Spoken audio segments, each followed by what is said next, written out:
ಒಂದು organisation ಕಂಪ್ನಿಯಾಗಿ incorporation ಆದ್ಕೂಡಲೇ ಅದಕ್ಕೆ ಈ 5 ಕ್ಯಾರೆಕ್ಟರಿಸ್ಟಿಕ್ಸ್ಗಳು ಬರ್ತವೆ. ಅದು ಯಾವುದು ಅಂದರೆ ಮೊದಲನೇದು separate legal entity. Separate legal entity ಅಂದರೆ ಒಂದು ಕಂಪ್ನಿ ಅದರ ಮೆಂಬರ್ಸ್ಗಿಂತ ಬೇರೆ ವ್ಯಕ್ತಿಯಾಗಿ ಹೊರಹೊಮ್ಮುತ್ತೆ.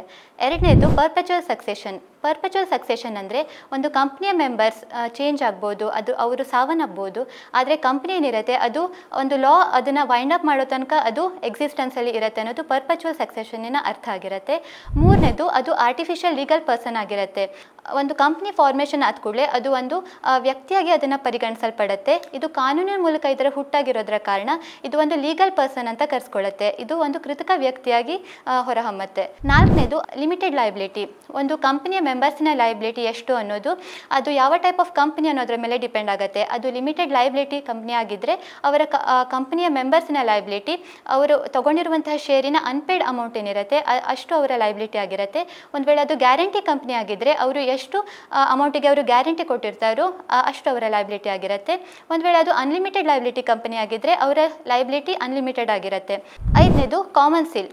ಕಾಮನ್ ಸೀಲ್ ಅಂದರೆ ಒಂದು ಕಂಪನಿಯ ಅಫಿಷಿಯಲ್ ಸಿಗ್ನೇಚರ್ ಆಗಿರುತ್ತೆ.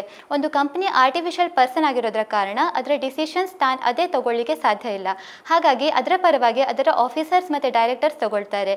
ಈ ಆಫೀಸರ್ಸ್ ತಗೊಂಡಿರುವ ಡಿಸಿಷನ್ ಈ ಇಡೀ ಕಂಪನಿ ಡಿಸಿಷನ್ ಯಾವಾಗ ಆಗುತ್ತೆ ಅಂದರೆ ಈ ಕಾಮನ್ ಸೀಲನ್ನು ಆ ಡಿಸಿಷನಿಗೆ ಹಾಕಿದಾಗ.